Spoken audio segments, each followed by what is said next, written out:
We're just having a chill art stream this week because I'm fucking tired again. You might have noticed that I have a premiere coming up now. I edited down that last, Has-Been Hate Them, Helliverse Hate Them, whatever the fuck we're calling them, react, because it was topical and pertinent, and the more I re-listened back to that video, the more dog shit it was, guys. I'm not gonna lie. But I have taken that 5-hour goddamn stream and cut it down to 1 hour and 20 minutes. And it's a pretty succinct takedown of the worst points in that video, I think. I cut out so much fluff, and so many minor points, and so many repetitive points. But, if people want to go, hey, well, what about the whole video? Well, you still have the goddamn 5-hour VOD. Go watch that. So, actually, I want to show that off a little bit, and I probably will after I show off whatever Kaiser has sent me today. He brought me a whole... Oh, he did me... Oh, you guys are gonna love this. I might have to explain some fucking backstory first, though. This looks amazing. I'm not reading it as I'm going along, I'm just I'm just looking at the pictures. Okay. I forget what this is a reference to. Oh, this is gotta be Hellsing Abridged, right? That you're referencing. Okay, I gotta be able to show everybody else. This is the classic Kaiser fan art corner here. Kaiser is my official biographer, of course. I'll pause any super chats right now. We can look at this. So, if you might not have heard, I had a falling out with Anthony Gramuglibula. We are no longer associating with each other, and he's been a real bitch about it. He's made cancel posts, he's complained about me on live streams, and then I talked to a couple of, like, blogs critical of me about my side of the story, and they all kind of, like, turned around and started side-eyeing him, and now he's really mad about it. So this is what that's based on, so let's see, I have to do my best, I have to do my best Takahata 101 impression, and I'm not planning to react to Anthony anytime soon. He'd have to, like anybody else, he'd have to be really wrong about something I know a lot about and I'm interested in. I'm not gonna react to just any random fucking video. But anyway, yeah, he's shown himself to be rather duplicitous and kind of was just bragging on a live stream that he was pretending to be my friend for like a year while hating me behind my back. That's a cool thing that adults do, isn't it? So, I did say you could mock the drama as long as it's actually funny, Kaiser, so we'll see. Alright, best Takahata 101 impression. So, how are we going to do this? You gotta react to me? Should I react to you? Should we react together? Oh, at the same time? He's just getting a nerd voice. Oh, you'll react. They always react! Da-da-da-da-da-da-da-da-da. Alright, and then we have a big fight, and it's, what is even- is this lorem ipsum in the background? What am I looking at? He's going clickety-clackety-clackety-clack. Ha ha! I feel as though we are not on the same Discord channel. Not inaccurate. Hey, you ever heard of Homer's Odyssey? I guess I'm drawing things to fight him with, and he's going clickety-clickety-clackety-clack and hitting me with lorem ipsum again. That's my hand voice now, yeah.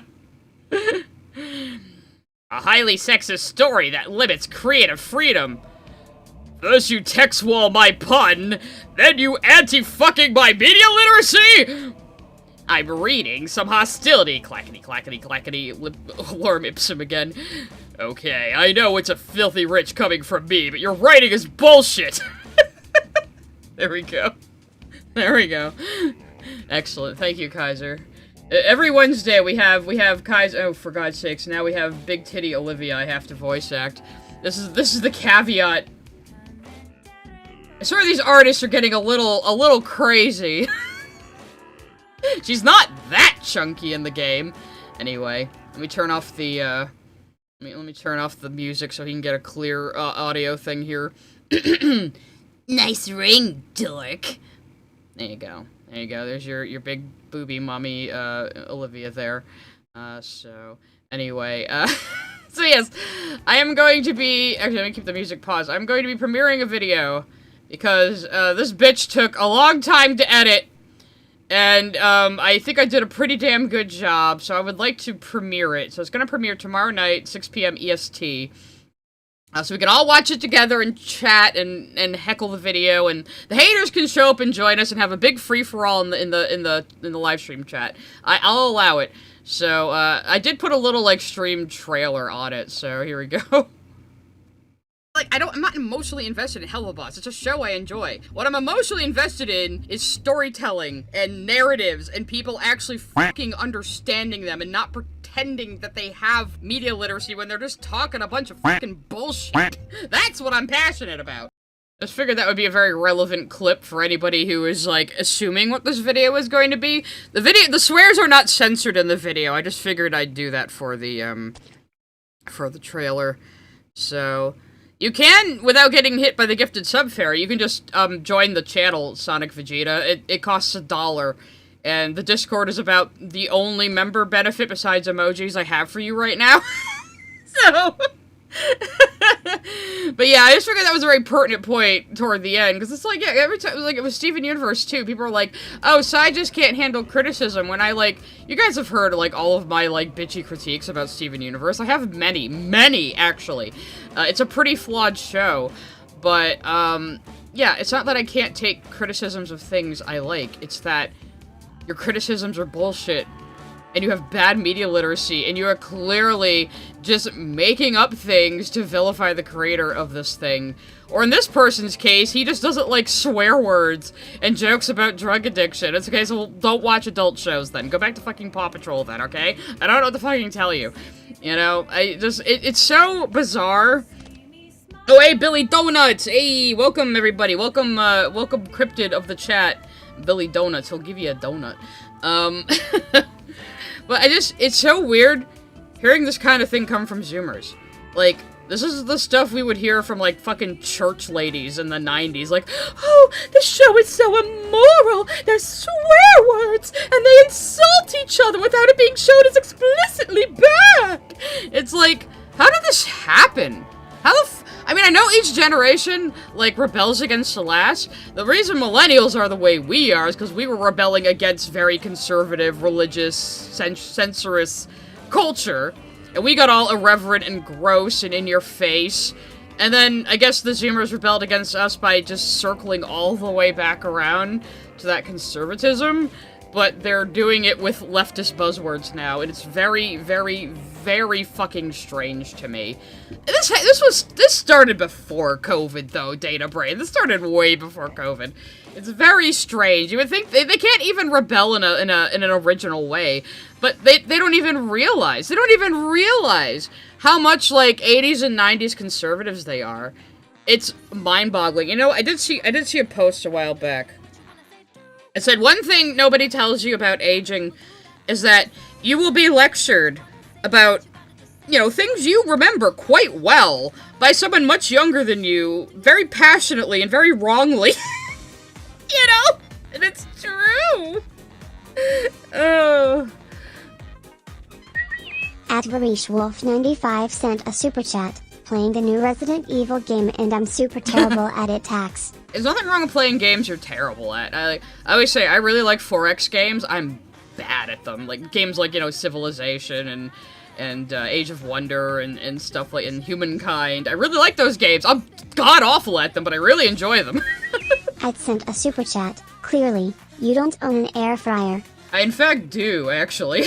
I'm that asshole. I own an air fryer. And also, thank you, Shark Jumping Walrus, for the 5 gifted subs. And yes, that is Radika's Sona, I think. Anyway, that seems to be what he uses to represent himself in his thumbnail, so I kind of use... I did edit his art a little bit for the thumbnail, sorry. But I figured putting Roddy's Sona front and center like he had Stella front and center would be good. This is a parody of his thumbnail anyway. You know, just to really drive the point home. This is what I'm responding to. So, anyway, I do hope people enjoy it, but again, that will be premiering tomorrow at 6, so you guys can be in the live chat, you can even super chat during live streams. It won't have an animation on screen like with stream, but you can if you want to. And like I said, I worked really fucking hard on it, okay? Next edit I do will have to be a little easier on me. I might go back to doing the Carton Arcs one. I'll probably also have a poll up tomorrow for you guys to vote for the Friday stream topic. I haven't really decided what I want to do yet. But, what do you mean I got the voices wrong? Oh. From the the conversation was between Walter and Girly Card. My bad. Whatever. I forgot what part it was from.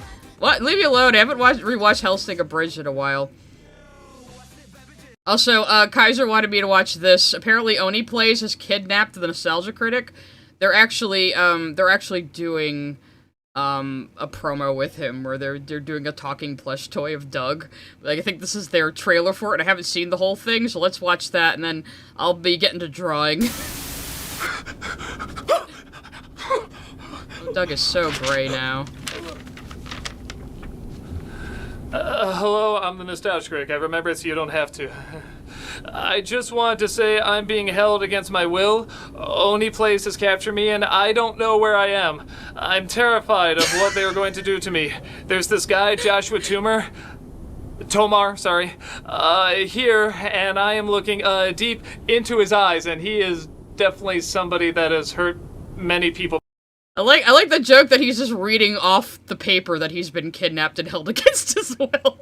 Before, but they told me I think they probably wrote this, not him. that I'd be released if I was able to sell a reasonable amount of talking Nostalgia Critic plushies, which I'm being told now is the final day to pre-order a Nostalgia Critic plush. That final day. It might also be my final day as well.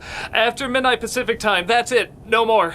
This is your last chance to get one with the exclusive pre-order, exclusive voice box of unhinged lines Oni Plays forced me to say. Just like they forced me out of my house in the middle of the night and brought me to this undisclosed location. Seriously, guys, I don't know what they want of me. Haven't we sold enough? Yes? No, they're not telling me anything. They're not telling me anything at all. Okay.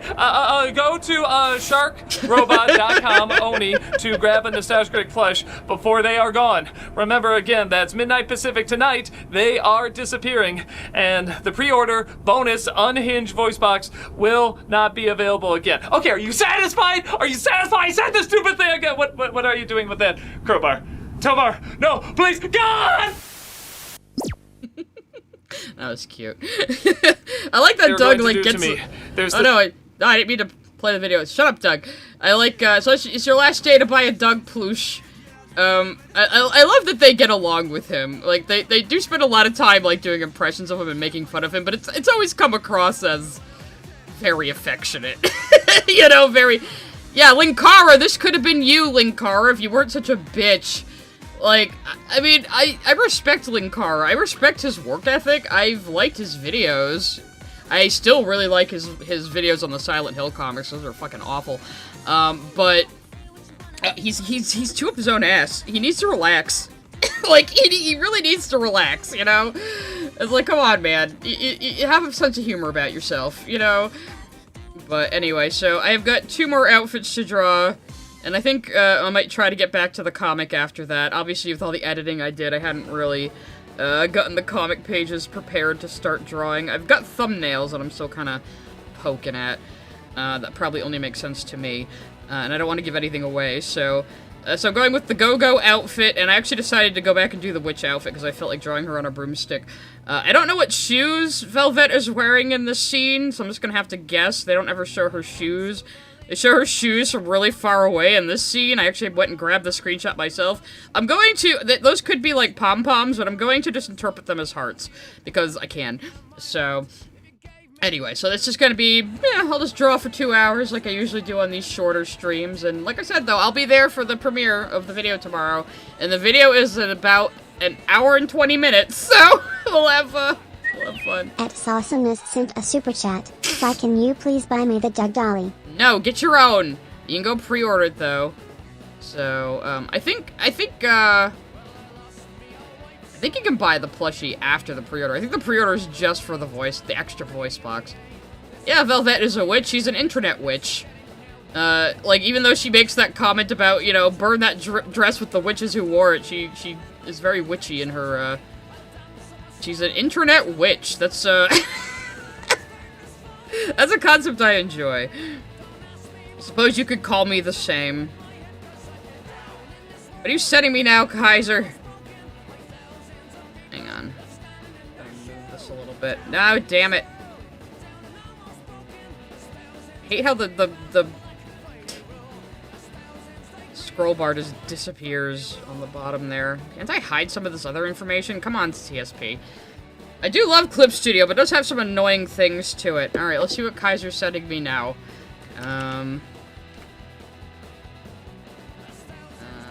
Oh, you just want me to show the Oni Plays animated? Okay, we can watch that because it's very funny.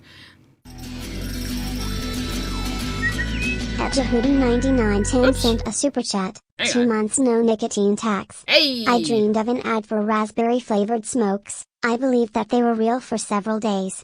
The muses tempt me in my slumber. Oh my god, that's funny. You love when that happens. You wake up from a dream like completely disoriented of whether it happened or not. Anyway, so we're gonna watch this bit before I continue with this drawing on stream. For context, yes. I have to say, I loved Linkara, right? I was watching various places, and I saw Linkara, the great Linkara. He did. Cassie, of course. I topped the fourth wall, and he talked about the famous Power Rangers rant, right? He said it'll be out when it's out, and we like that. It'll be out when it's out. But great work ethic. It was so good when Iron Liz was there, the great Iron Liz, right? It's okay. Don't you talk about me, you son of a bitch. This impression is so good. It's What me, is that? the Lightbringer. Look, there he is. There he is. Get him out of here. Get him the hell out of here. Then cuts to the artist beating shit out of him. Fucking ripping his jacket up. Throw him out in the cold. Don't give him his jacket. Don't give him. Meanwhile, Doug Walker's just looking on going, He's going, build that wall! I don't think he'd say that. Again, it's very affectionate. It's very affectionate, which unfortunately Linkara cannot recognize, but Doug can. You know? So, oh god, Anthony hated when I would call Linkara the Lightbringer, even though I say I like the guy, and I respect him, but I just think he needs more of a sense of humor about himself. Oh god, last time Deadwing Dork streamed about the Channel Awesome movies, every single time Linkara was on screen, we were all going, the Lightbringer! In chat. That's so funny. I need to stream the Channel Awesome movie sometime. I wanted to do it with Team Tism, but that didn't work out, so I guess I can do it alone. At CatPeasant106 sent a super chat. I have had 2 dreams 2 nights in a row of the VAs for my project abandoning me. Oh What no! is my brain? Oh no, that's terrible. At Belonic111 sent a super chat. Got my cat back today. Poor guy got sick the day before yesterday and had been at the vets. Heart Diza is terrible. Aww. Smiling face with dear emoji. Glad you got him back. At Rock Josiah sent a super chat. Linker's new jacket tax. Linker. Oh, Linkara. He's a man, punch. At Where's Solar the funny Bones hat? sent a super chat. Zach's Trump impression is spot fucking on. It is, but, well, I mean, it is and it isn't. Like, every president gets, like, an impression of themselves that's very, very exaggerated. Like, Nixon didn't actually sound like how we do the Nixon voice, and JFK didn't really sound like how we do the JFK voice. Same for, like, George W. Bush Sr. and Jr., and even Obama. Everyone exaggerates their voice and their expression until it becomes, like, a cartoon, you know? Like when people do an impression of George Bush, it's usually just Dana Carvey's George Bush impression from fucking SNL, you know? It's like, this isn't quite exactly... Oh, if we do JFK didn't actually talk like this. It was not this, in your face. But, you know, we take the most notable thing about their vocal cadence and their accent and just ramp it up to 11 to do impressions. Yeah, I don't actually sound like this. This is a very strange impression I'm doing of myself. Actually, yeah, do we have a Joe Biden voice, or was he just so unremarkable we don't even have a funny voice for him? You know, that's a sign of a bad president if you don't even have, like, a good funny impression. At Chipmanly1 sent a super chat. Straight tax. I once dreamed that I chased the Grinch in a Nesher painting, and then got kicked down a hole forever. Wow. I don't know why everyone's telling me their dreams today. Maybe it's because I'm an internet witch, but... I used to have very strange reoccurring dreams when I was a kid, and I swear to God one of them was, like, a neighborhood out of one of those Vaporwave videos, but this was back in the 80s, so I don't know what the fuck my brain was doing. It was like a fake-looking neighborhood like that, and all the adults had turned into monsters. And I would tell my brother, if we throw ourselves on the ground and count to 10, we'll wake up. And I'd always wake up then. I don't know. For whatever reason, I remember that, but I don't have a lot of dreams now. I tend to sleep pretty heavily now, but I've rarely had nightmares anymore. God damn, I used to have these weird reoccurring dreams as a kid, and it was always hard to wake up from them. It was odd. Oh, we have an impression for Lincoln, don't we? You know, 407 years ago. You know, we have a Lincoln impression. It's just Biden. Biden sucks. He doesn't get a funny impression. He's too boring. All my reoccurring dreams are about teddy bears trying to kill me. Okay, you also were a fucked up kid with reoccurring dreams. Good to know. Stevens5542 sent a super chat. I remember when Suede, Linkara, and the third one tried to review all the Pokemon movies but never get past the fourth one. I don't even remember that. I don't remember Linkara and Suede working together. Who was the other one, though, in that trio? I know who Suede is. A lot of people don't, but I do. That's the thing. If I watch the Channel Awesome movies on stream, I'm gonna know who every single one of these people are. Embarrassingly so. I'm going to know. It's terrible. Billy Donut says, I witnessed sleep paralysis firsthand. I didn't like it, probably won't sleep from now on. I've experienced sleep paralysis exactly once, but I knew what it was. At Plasmim, you sent a super chat. Well, I'm not going to tell you the dream when I got my ass kicked by a shadow deer in a boxing ring. Okay, everyone's just jumping their dream trauma on me today. At Zigzagram616 sent a super chat. I had a dream that I died and Linkara guided me to the afterlife as a bringer of light. He is a light bringer. Oh, the third guy was Jew Wario. Oh god. Oh, that's probably lost media now. But yeah, my mother actually experiences a lot of sleep paralysis and weird shit like that, and she's described it to me. So the one time I had sleep paralysis, I actually was talking myself through it and knew what it was. So luckily it wasn't that scary. It was weird, though. It's a really weird feeling, you know? It's like you are awake, but, like, your whole body, like, it's not even like you're numb or anything, so you can't move, but you're awake, but also it doesn't feel bad? It was just very surreal. I don't know. It's only happened to me once, though, in my entire life, so... See, I'm kind of like a vigilant sleeper, like a lot can wake me up. Not particularly a light sleeper, but like if my noise environment changes, I will probably wake up. So I'm probably just one of those people who's genetically programmed to sit up all night guarding the tribe and looking out for danger in the woods. It's probably why I'm the way I am. I've always been a night owl. Even when I was a little kid, I was always a night owl. Yeah, Spoonie, man. Spoonie was like the funniest guy out of that whole group, but he kind of went downhill with pretty deep depression, unfortunately, and he hasn't really bounced back. I mean, he still is doing some streams now. He still has fans, but I see some people even know who the fuck Spoonie is now. He used to be like the king of like YouTubers, you know, for a while.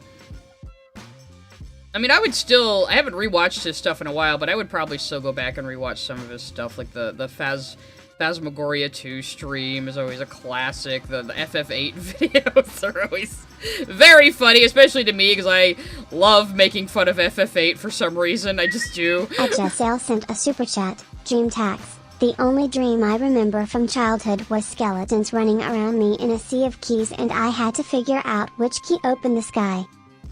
You all had just really strange... Were you just, like, contacting the spirit world as children? You know, some people think that children are so close to the afterlife or whatever's beyond that we were just channeling it. I don't know. I had a few other, like, weird recurring dreams, but they're kind of hard to describe, so...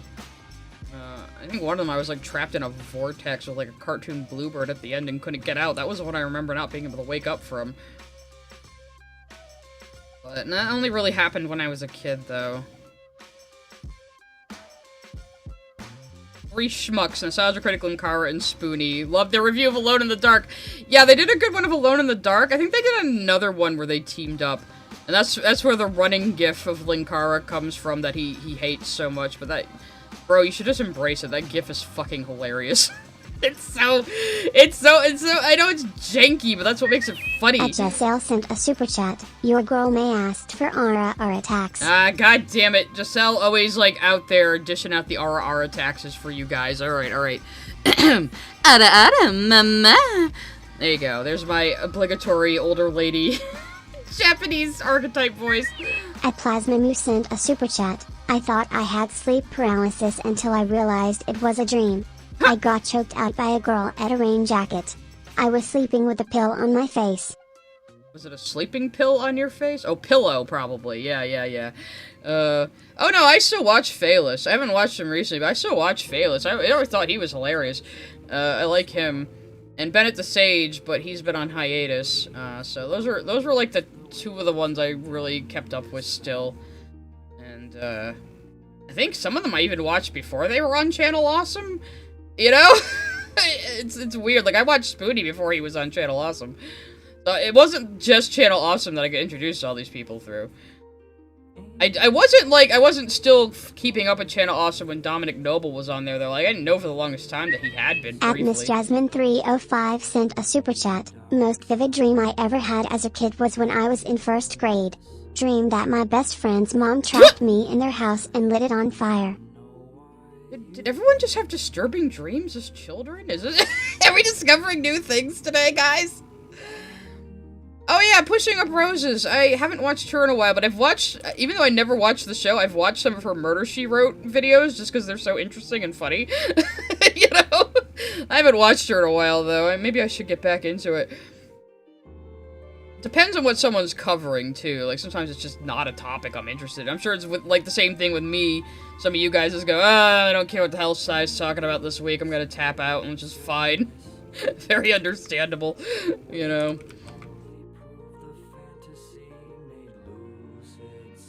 Yeah, the Murder, She Wrote stuff is very funny from Pushing Up Roses. I like listening to people talk about how insane shows I've never watched and will never watch were. Like, I think I watched, like, the Alex Myers and... Maybe it was Roses, maybe it was somebody else talking about goddamn Riverdale, which I never planned to watch, but I always love hearing how fucking off the rails it gets. Dreams you got attacked by Rottweilers? Oh yeah, I was gonna say, that was just a distinct possibility in my old neighborhood too. It was the 80s. Everyone just let their fucking dogs run loose, and there were German Shepherds and Rottweilers on chains at some houses. And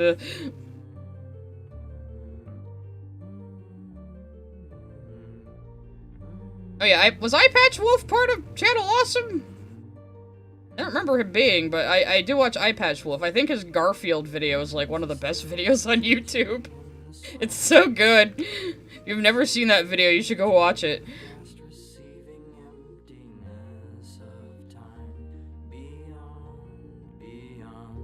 Yeah, Rotties are very territorial. That's why people use them as guard dogs. They can be sweet to their owners and people they like, but yeah, they can be nasty. I do remember, God, a Rottie did escape in my neighborhood and I think bit somebody, and the police came and shot it, and that just pissed it off. So, I grew up in kind of a rough neighborhood as a kid.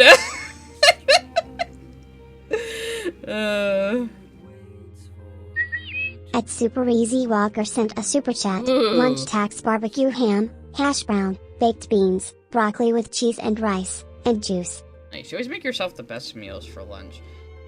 I've been eating a lot of baked beans lately. I know the maple flavored beans have been on sale at the grocery store a lot lately, and I'm just like, hell yeah. I love me some legumes. Riverdale has a very similar plot to Yu-Gi-Oh! GX. You know what? That sounds like it makes sense. In some way. So I'm going to accept that. I've never heard of Vampire. I don't really like vampire stuff. I know like, Shiki is one of my favorite horror anime, but I don't typically like vampire stuff as much.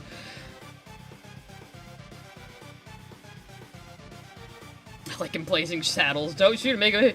Yeah, isn't it funny how Blazing Saddles really couldn't be made today with the way Zoomers are? Isn't that great?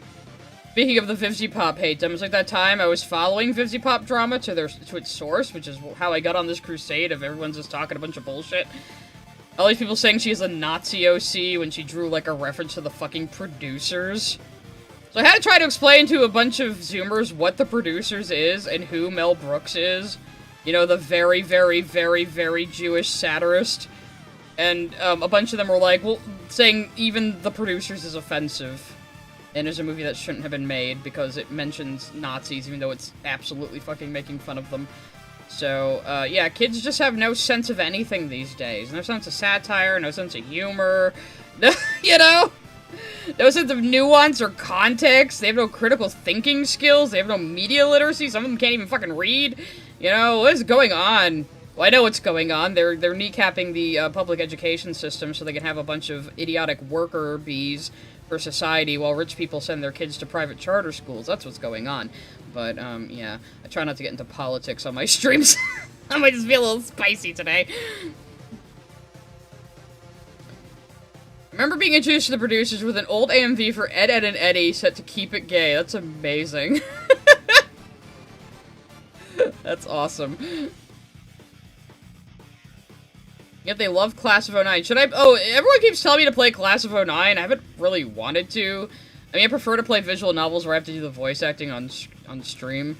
Just I don't really play visual novels on my own. I don't particularly care for them, you know, so. At CatsRule110 sent a super chat. There you are, doing a normal art stream talking about dreams, when suddenly you're given an aura or attacks. Another one? I never asked for this. You didn't choose this. Yet there it is. Alright. Ada, mama. There we go. I do it like a fucking NPC streamer. Or sometimes people make me say other things. I know Class 19 is fully voice acted, so I was like, what am I there for then? Oh, Kaiser did show me a great game where you make a zoo and you have to voice all the animals yourself. So actually, let me find it on Steam real quick. It looks pretty amazing. I'll definitely play it sometime in the future. Let's see. There you go, my voice zoo. Go on screen real quick. So yeah, so the whole point of this, it's like an idle game, so you collect animals, and you have to record a sound for each one. And I have a feeling that this could get very chaotic. If I played this on stream. We can finally test the limits of all the weird noises I can make. As you guys know, I can make a lot of really weird noises. So, yeah, so I'll definitely be playing this probably sometime soon. I'm planning on playing Postonomics on Saturday, maybe. 'Cause I've been promising that one first, but we're definitely playing this, because this sounds like it was just, like, perfect for live streaming. Jacksepticeye played it too, I'm not surprised. This is built for streaming, let's be real.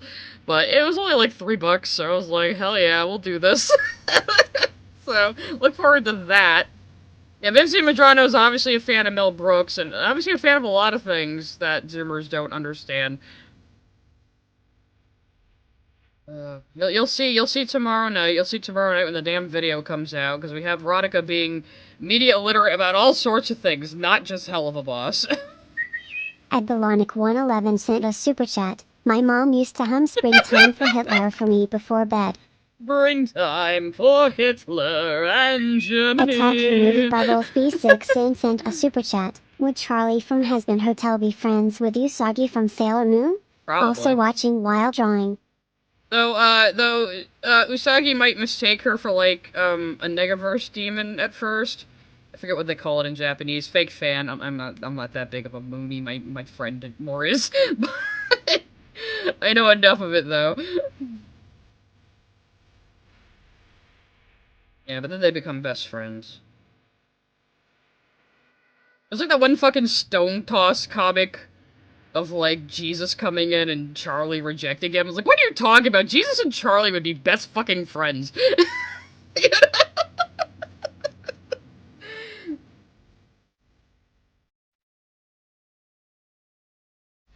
Let me see if I get this fucking foot right.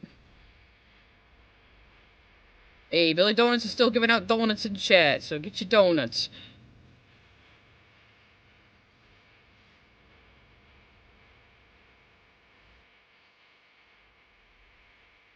We already have Abel voiced by Fallout Boy. We have Jesus in there voiced by another, like, musician. Probably not. But... That's the other thing, that people don't, like, seem to, like, get that, like, Hazbin Hotel and Hellboss Show are very much like a fantasy series, even if they're loosely based on religious mythology, so it's not like, you know. I saw another video the other day saying, like, oh, the show writes Lucifer wrong. It's like, what the fuck do you mean, writes Lucifer wrong? He's a made-up character, he's not even in the Bible. What you think is Lucifer in the Bible is a mistranslation in the KJV, and it's a story about a Babylonian king. It has nothing to do with Satan or fallen angels. But later works took that, and took the oral mythology around it, and wrote it into things, like Paradise Lost, you know? But, like, Jesus voiced by Jack Black. Yes, actually, yes, we need to do this right now. We need to, we need to, like, put out a, what do you call it? Petition. We need to petition Vivzy Pop to put Jesus in the show and make him Jack Black. You're right. Very important. It's already been Satan, so... I want an AU where Oral goes to hell and helps Charlie with the hotel! Oh my god. Poor Oral. After all that, he goes to hell anyway, and that'd be terrible. Yeah, anyone who's like a KJV purist in the Christ fandom, I have to, like, laugh at, because, like, okay, you like the translation that translates the word ox to unicorn, like, more than once? Yes, the one you're taking seriously? Really now? The one commissioned by a gay king to get the fucking church off his back? Yeah, that one? Okay.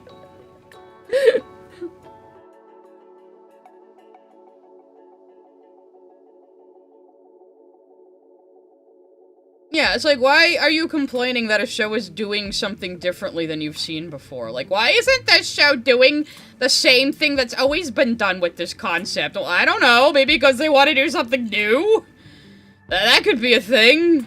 Sometimes we can have new ideas and new takes on old things, you know? It's how art is, like, and stories have always iterated on older things, you know how that works? Like, oh god, it's so frustrating. It's so fucking frustrating. Your humanities teacher failed you, so I'm gonna have to be your fucking humanities teacher, only I get to swear. It's so...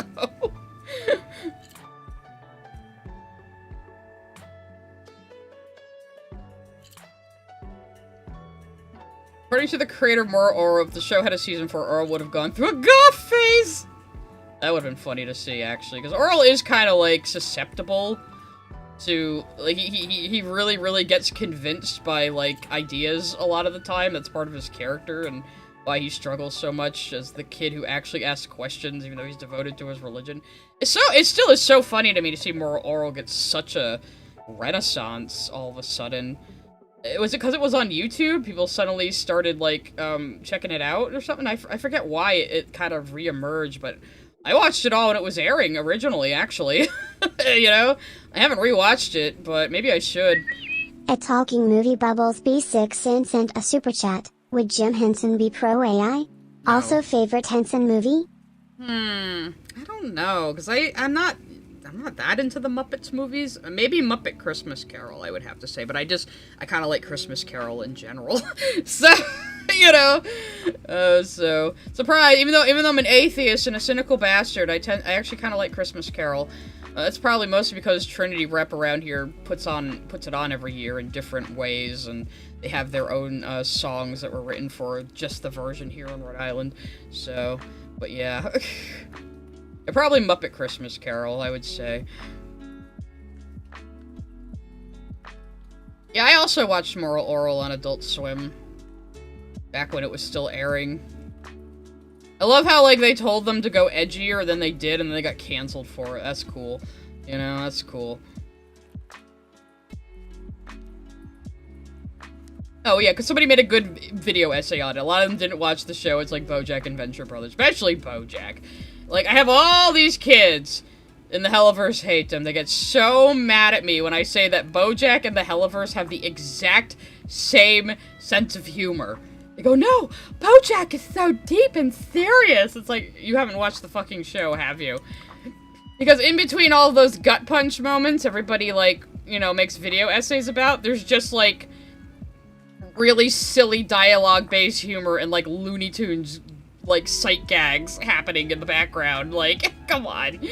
Like, the show is not serious all the time. And it's like how they expect the Helliverse to be serious all the time. And they take everything so deathly seriously.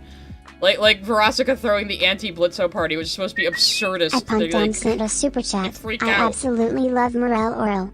It's on one end of the spectrum, BoJack on the other. And Has-Been Hotel is in the middle /HJ. Fucking Moral Oral is edgier than the Helliverse. It fucking is. It's way edgier than the Helliverse. You know? Like, all of the... Like, there are so many things out there that are so much edgier than Has-Been Hotel and Hell of a Boss. And people just, like, zero in on that one because I just want to hate the female showrunner. And, you know, how dare cringe woman from internet make something successful. At Hikaru9624 sent a super chat. What gets me is these kids play GTA Online. I'm sure some of them do. Or even GTA probably isn't quite as edgy as it used to be. I wouldn't know. I never played GTA 5. I stopped giving a shit at GTA 4. Because it took itself too fucking seriously. And I was like, this is not what I'm here for. I'm here for hijinks. You know? Like, fucking go back and play, like, GTA 3 and GTA Vice City. They knew how to balance the goofy. You know? At Sconsan Jam sent a super chat. The BoJack episode that gets me the most is where Diane finds happiness writing a silly detective mystery for children. We don't see size at trauma. That's my favorite one, too. It's called Good Damage. And yeah, it's all about Diane trying to write her big, serious book of essays based on all of her life trauma, because she feels like if she makes her trauma into art, it'll have been all worth it, you know? Like, the myth of the suffering artist and how misery makes you a better artist. So while she's trying to do this, she's increasingly losing her mind. She went off her antidepressants. She's driving herself crazy, and she's sitting in a food court trying to write this book, and her mind starts to wander, and she accidentally starts writing, like, this middle school food court detective series. And she can't stop herself. And so, that's what she ends up writing, and Princess Carolyn reads it because I think her boyfriend sent it in because she was missing a deadline and he was trying to help her. And then Princess Carolyn reads it and says it was great, and I could tell you were having fun while you were writing it. And Diane's like, well, if I focus on this, I'll never write my book of essays. She's like, well, then don't write your book of essays. She's like, but I have to, because otherwise all the damage I got isn't good damage, it's just damage. But what actually heals her is writing this fun series for kids like she was when she was young that comforts them. So she ends up, like, doing what she was intending to do all along, but with this much, you know, this much lighter, fluffier kids thing. And yeah, I really relate to that, you know? I really relate to that. So, and I showed one of my friends Good Damage, and it affected her so much she binged the entire show. On my Netflix account, of course. At Sawesomeness sent a super chat. GTA 5 goes back to formula. It's silly if not more. Really? It just looks so realistic. I mean, I've said before, one of my best friends is really, really into the GTA online roleplay servers, and I tried once, but I wasn't interested. It just wasn't for me. But she very much enjoys it. And it's just a bunch of people role-playing as, like, living in the city in the game. I don't know. They have fun. So, whatever.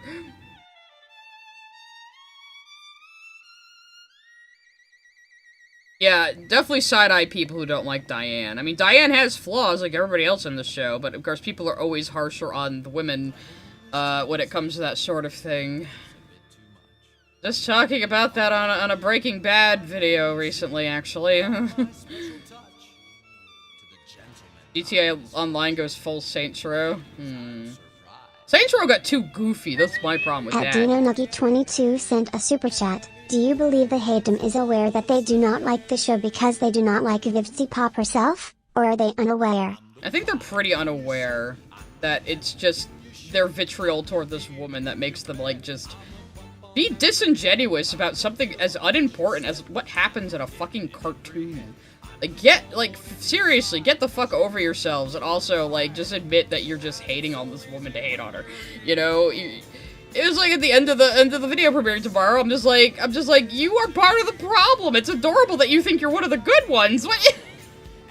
You're just saying all the same stupid bullshit all the people you're complaining about have. It's unreal.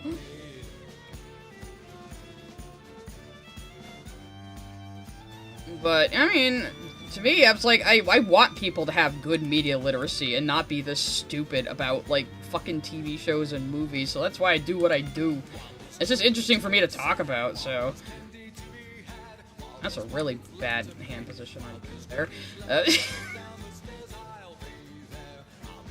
Yeah, well, no, a lot of the Breaking Bad fandom has kind of turned around on Skylar in the recent years. I watch a lot of Breaking Bad videos. Don't ask me why. Tomato Soup Full sent a super chat. They're probably unaware because they think they're progressive without realizing they, too, have to unpack a lot of biases.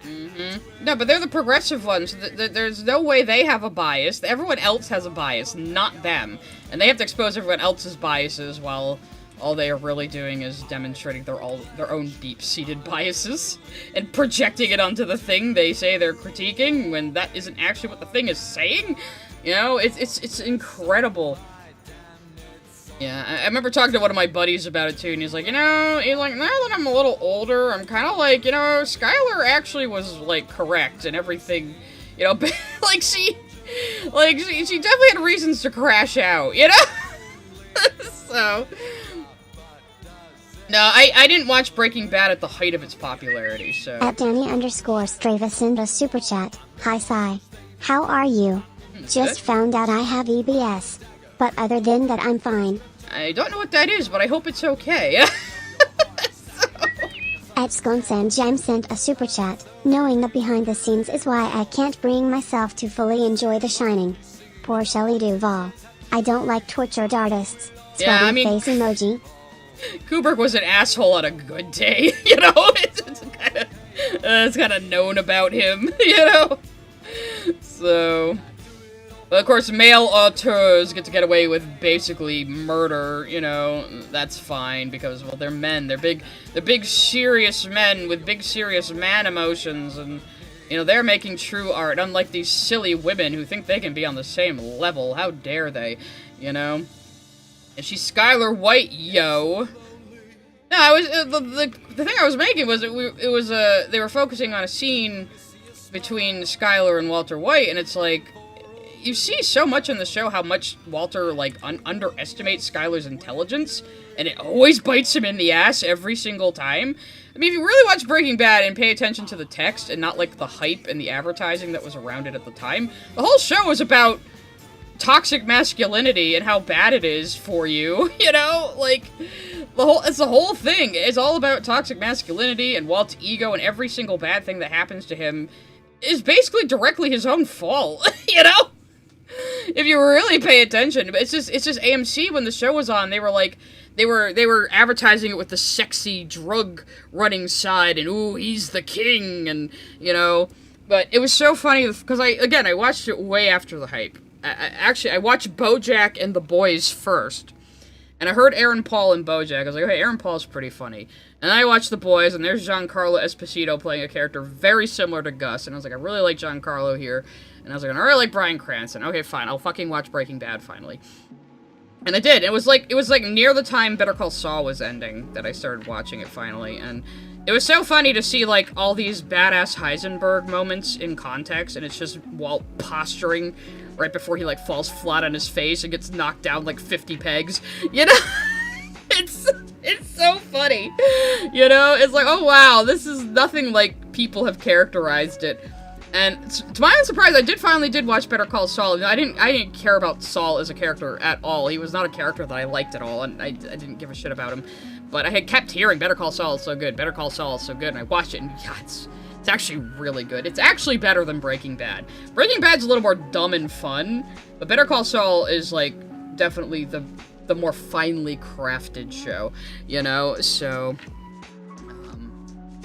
Malcolm in the Middle is coming back? I don't like that. Just fucking watch the old show. I wish people would stop rebooting and continuing and remaking everything.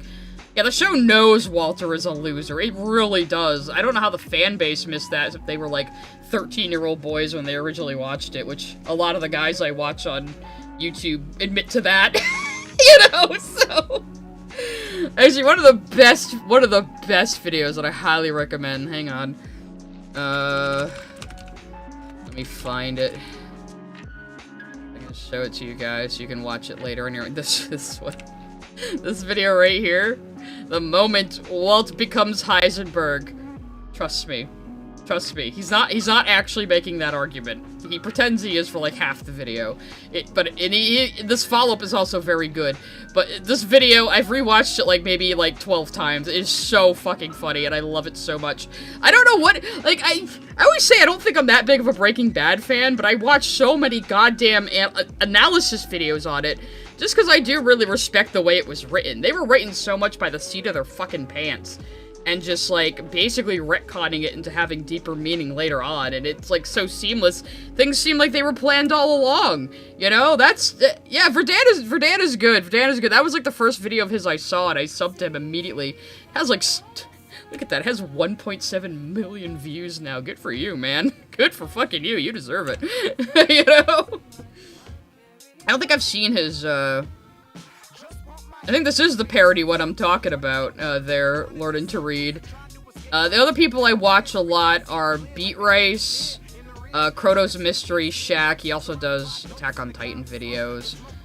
Oh, who is the other guy who did season summaries? Damn it. Breaking Bad season ranking, is it? At Dana_Brain sent a super chat. I hate whenever hell of a shorts come out. People hate it. The shorts do more missions. Which is people complain they didn't get in first place. Yeah, I know. Like, oh, well, the show should have been all about them just going on kill missions. Okay, here's a bunch of shorts where they do that. These are bad. These are bad. Let me just finish plugging Breaking Bad videos. So yeah, Beat Race. Beat Race is hysterical. And he represents himself with this fucking... yeah, there you go. This fucking stock art of this kid in sunglasses. And it just makes all of his points so much more funny. So Vivid Kiwi was the other one I was trying to think of. So, like, at my last job, I would listen to, like, their retrospectives a lot, just to have on in the background, you know? So, I like these guys a lot, and they're very, very, like... Beat Race is hysterical. Vivid Kiwi is a little more analytical. So, whatever you're in the mood for, if you're in the mood for japes, or if you're in the mood for that. The other really funny guy is, Hausenberg. If you want to know more about BB verse, this is also a very funny video. Hausenberg is great. I think I think he started doing stuff on The Boys too. Or was it somebody else? I watched so many of these guys. One of them said or started doing videos on The Boys. I forget. He's also doing Dexter. So yeah, he's also very funny. Oh, I have seen the Slipmaker one too. Yeah. That's a good one, too. Let's also recommend that. Slipmaker's also a really good one, if you like. So, even if you haven't, I mean, I used to watch a lot of these before I even watched the show. Even if you haven't seen the show, these are very enjoyable to listen to, and will tell you a lot about, like, writing and symbolism and stuff like that, you know? But it is a show worth watching, absolutely. In fact, you could watch Better Call Saul first, and then watch Breaking Bad. There's also a watch order where you watch Better Call Saul up into a certain point in Season 4, and then you watch all of Breaking Bad, and then you keep watching Better Call Saul. Or Season 5, wherever it starts overlapping with the current timeline. So... Oh, the Walter White did nothing wrong one. Yeah. Who did that one? That one's also very funny. I think this is the right one. There's a few of them, I think. Of course, when people do so-and-so did nothing wrong, videos are usually jokes. Sent a super chat. Forgot to ask, what did you think of Iron Lung? Oh, I liked it. I liked it a lot. I'm looking forward to it coming out on digital, because a couple of my friends didn't get to see it at the time, and I would love to do a group watch with them. And I definitely want to watch it again, because I've been watching a lot of lore videos, and there was definitely a few things I missed. But I was very impressed. Like, I didn't expect it to be bad or anything, honestly. But I expected it to be just okay, you know? In very small independent film by a YouTuber, expect it to be okay at least. And I wanted to support Markiplier, and I wanted to support independent film getting in theaters, so I went and saw it at my local theater with the nice big comfy seats and the alcohol and I had a nice time just reclining in a big heated chair watching it, and it was very good, actually. I was very impressed. I was extremely impressed with it. It does look like it's budget, I will say. Like, there's no hiding that, but it doesn't really matter. Like, really good shot composition, really good direction. It's a slow burn. It doesn't hold the audience's hand or over-explain anything. There's no, like, Marvel dialogue, though there's a few quips Marky Moo makes. This isn't Vocaloid, this is Ghosts and Pals. Mark's acting is a little rough at first, but he did say they filmed it in chronological order, so that explains a lot of the awkwardness at the beginning. They were literally just starting, you know? It's usually not the best way to make a movie in chronological order, but because they had to fuck him and the setup so much, I can understand why they did it that way, you know? So, yeah, so, I was like, well, Ghost is a Vocaloid? I didn't know that. I don't know Vocaloid shit. What was I saying about Iron Lung anyway? Yeah, there's, like, and Mark's acting is good. There's a few line reads here and there where all I can hear is, "Hello, everybody, my name is Markiplier." You know, but I don't think you'd notice if you don't know him, you know? So, yeah, it's definitely worth watching. I'm gonna buy it on digital. I might buy the Blu-ray just to have it as a collector's item. It's like how I own the Steven Universe movie on digital, but I also have, like, the fucking DVD release just for my shelf. So I'll probably buy the Blu-ray. That's to support Mr. Marky Moo. I hope he does a behind-the-scenes, thing, too, for the Blu-ray. That'd be awesome.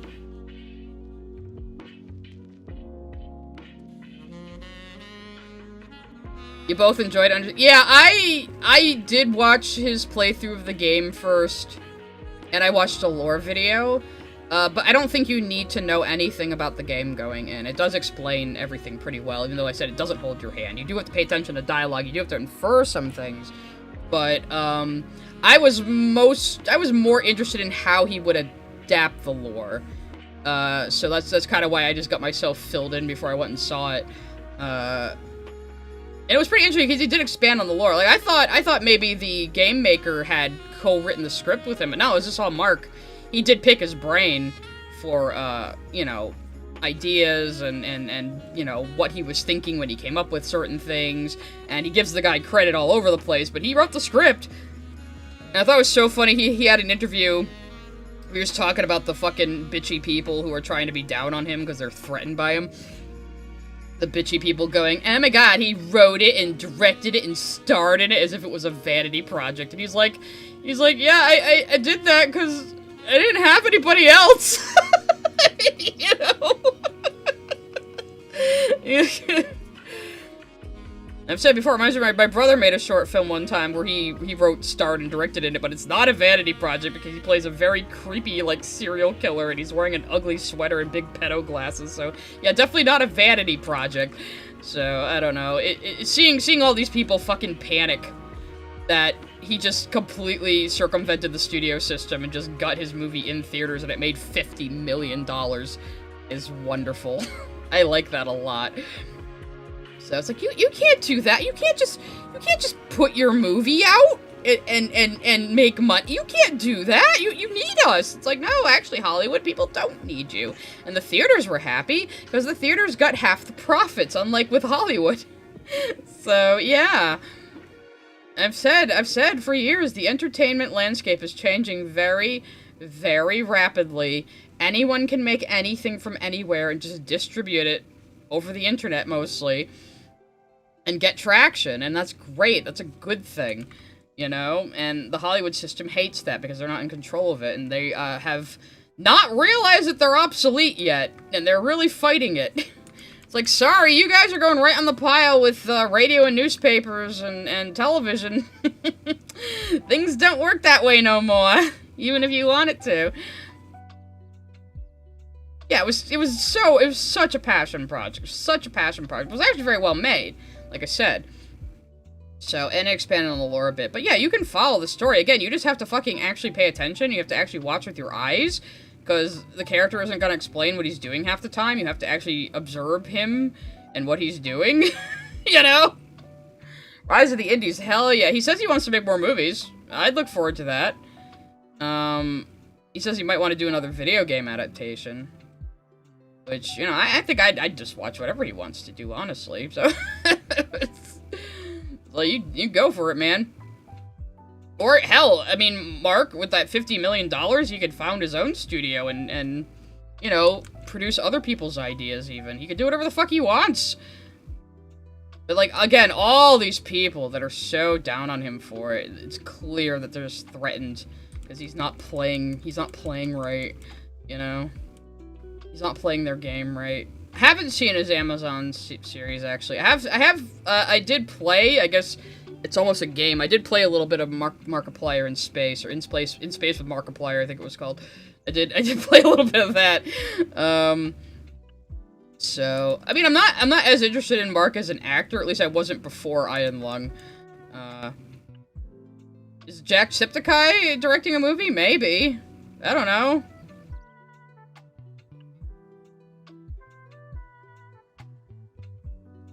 Yeah, they kept taking it off the top 10 list. At Evie Tomato Soup Full sent a super chat. Actually watch? Sigh, you're asking too much. Then again, Mark isn't a bi woman, so I guess people will actually pay attention. I don't know. Yeah, that's the other bit of hypocrisy. It's like, oh, Markiplier's getting all this praise for carving his way through the industry to release a passion project, whereas Vivian Madrano gets shit on for doing the exact same thing, even though both of them have opened up unprecedented avenues to other creatives. We'll just shit all over the woman and praise the man, of course. You gotta love people like that. It's like that one terrible review we read when I was talking. I think it was the second stale stream. I think I talked about Iron Lung originally, and we were reading this awful review where this woman was writing it. She was like, well, the cast isn't very diverse. Most of them are white with a few Asians.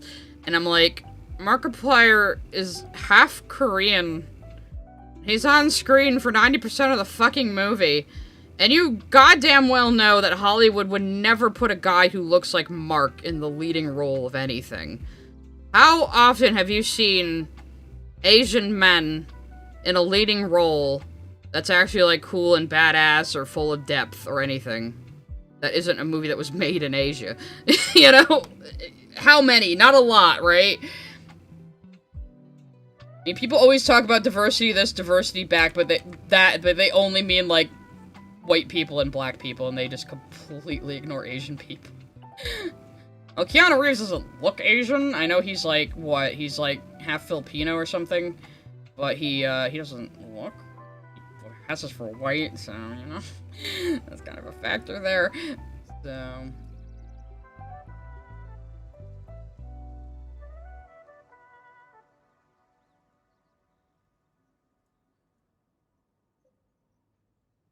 Yeah, Marvel movies are not deep either. Fucking Simu Liu's role in fucking Barbie was more in-depth than his role in Marvel. I am once again advocating for everyone to go watch Barbie because it's fucking hilarious and it's a good movie. At Jehudi9910 sent a super chat. Hollywood's biggest handicap is that it's terrified of taking risks, so everything is formulaic or a remake. That or they don't respect the viewer's intelligence. Especially now. Everything has to be brand recognition. We can't have any new IPs. Everything just has to be related to something else.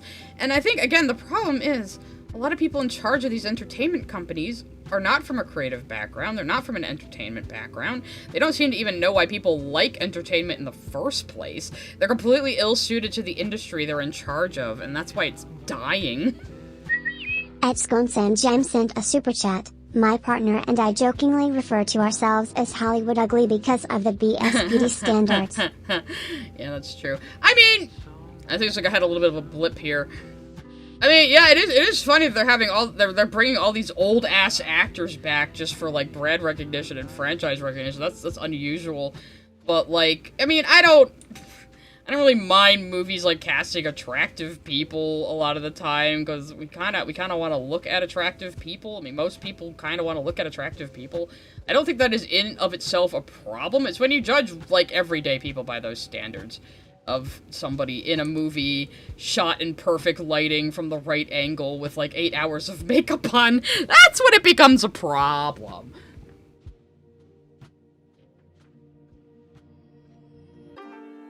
go shut my door, the cat opened it.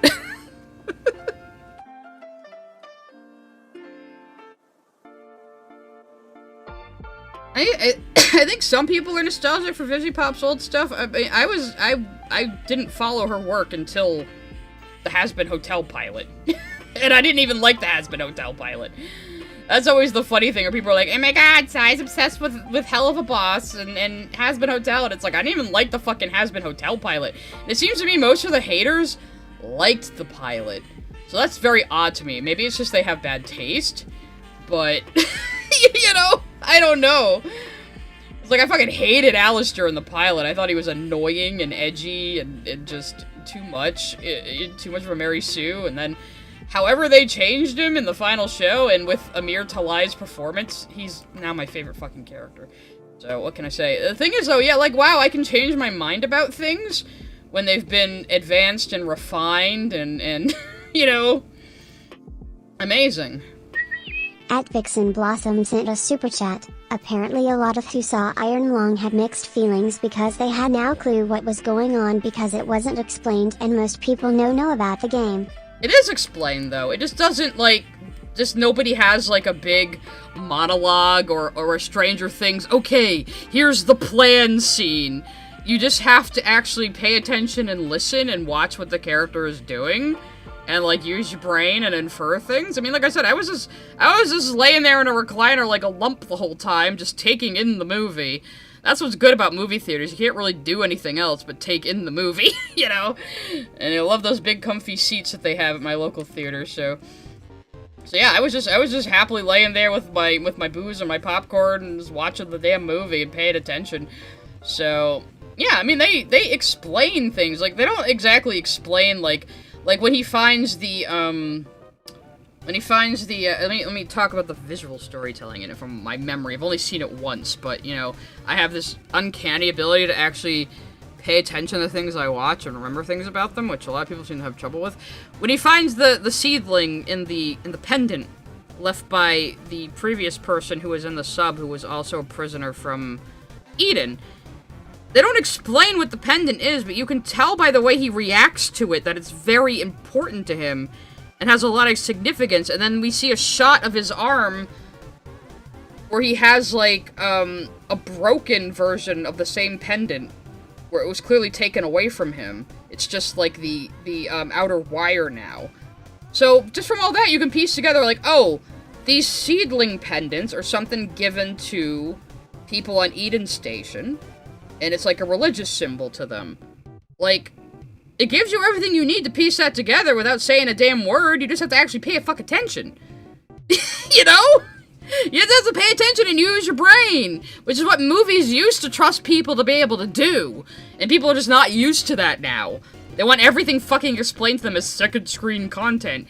You know? Like, that's why I hate the second screen content mandate. It's like, well, they're still watching it. What the fuck do you care if they don't pay attention? You know? They go online and whine about it because they were, like, you know, texting on their phone through half the fucking show and didn't pay attention. That's their own goddamn fault. They should be made fun of for it. Yeah, amazing. You pay attention to a movie and you actually figure out what's going on in the movie. Jasmine305 sent a super chat. Only reason they hate him says the pilot is better is cause there was a 5 years gap between the pilot and S1, and during that time they made up a show in their heads and now they're mad that's not what it is. Yeah. That's why I say, like, I refuse to theorize on, like, Digital Circus, because I can't figure out where the fuck it's even leading, so I'm not even gonna try. Why bother? But I remember one person who was in my server who was kind of pissed off at episode, what was it, 7? Where they just shat all over everyone's theorizing for Digital Circus. And I was like, well, why are you mad that your theories were wrong? You still had fun thinking about them and making them up and exercising your brain, and any of those ideas you came up with, you could use yourself in something and apply it to something else, so what the fuck are you mad about? You know? So, you know, it's like, I don't know, I don't get it. It's the same thing with people who get upset when a twist is confirmed. And they're like, well, but I already guessed that. It's like, well, yeah, but you're being rewarded for paying attention, so shouldn't you be glad about that? I don't understand. You know? I don't get it. I don't get the way people engage with media this way. Etsconsen Jam sent a super chat. Best example for me is whenever someone complains Sophie's curse in Howl's Moving Castle is confusing. It's tied to her self-esteem and it's so clear. Yeah, like, all you have to do is observe that she starts looking younger when she feels better about herself and is being more courageous. And when she's feeling worse about herself, she looks older. You know, like, it's really, I mean, again, that's a movie I've seen exactly once at, like, a friend's house when I was traveling and I was a little drunk. And we were kind of watching it in the background while gabbing with each other, and I still picked up on that. You know? Adbalonic111 sent a super chat. Get off your phone and watch. Yeah, exactly. Just fucking pay attention. It's like, you don't want to engage your brain, whatever, so watch, like fucking reality TV slop then, or just YouTube all the time. I don't know what to tell you. But, like, yeah, you're being asked to engage your brain and engage with the work. Like, you have to do some of the work here. You have to suspend your disbelief. You have to actually engage with what is being communicated with you. You know?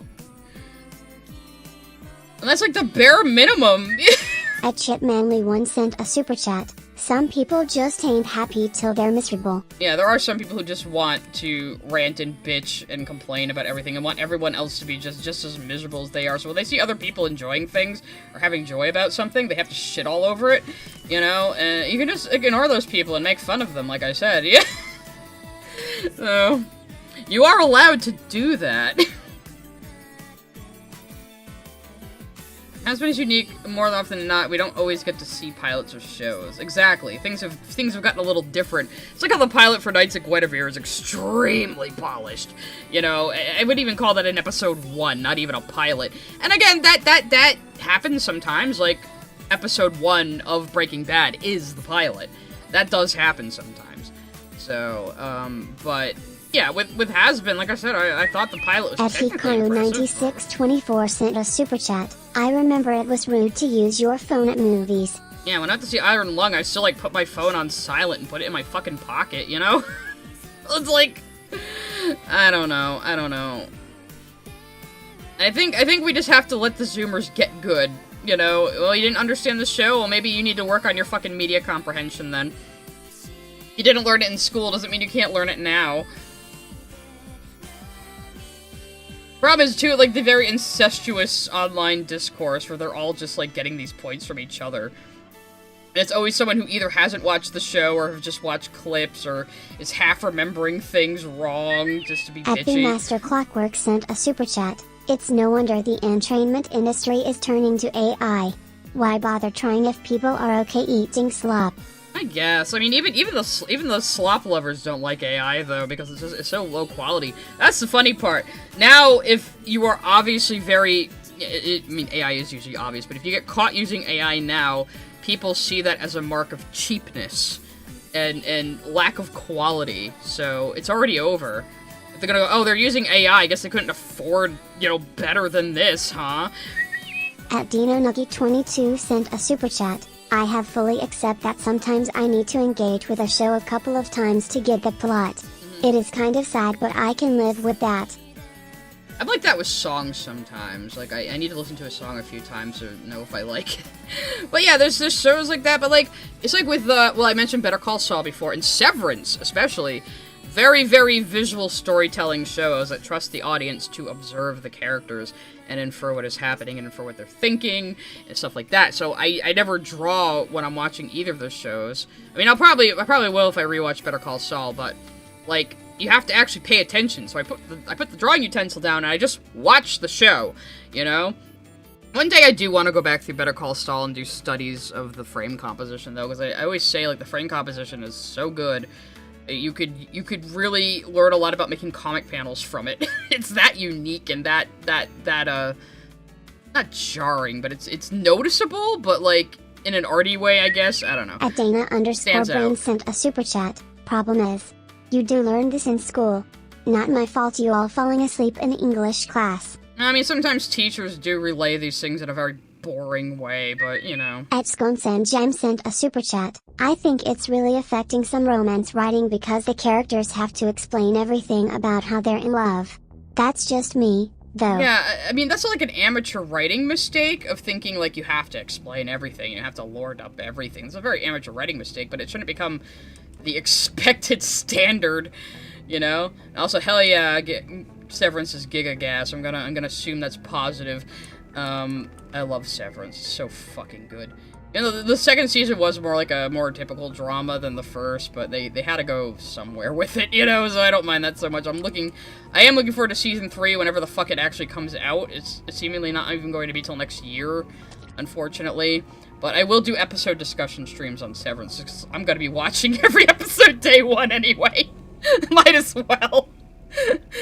So, and I will be doing episode discussion streams on the rest of Digital Circus, and on the next season of Hell of a Boss, the next season of Has Been Hotel, and of course Knights of Guinevere when that starts airing.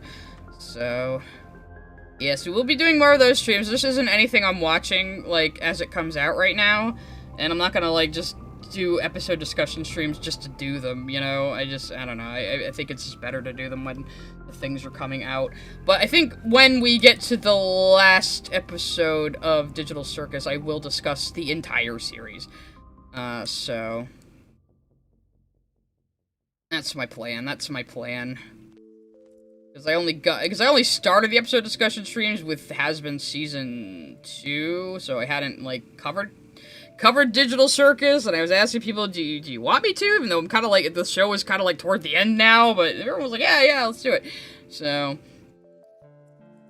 I'm definitely a little more interested. I have been watching a few theory videos that have gotten me a little more hopeful about where Digital Circus is going. I will say that.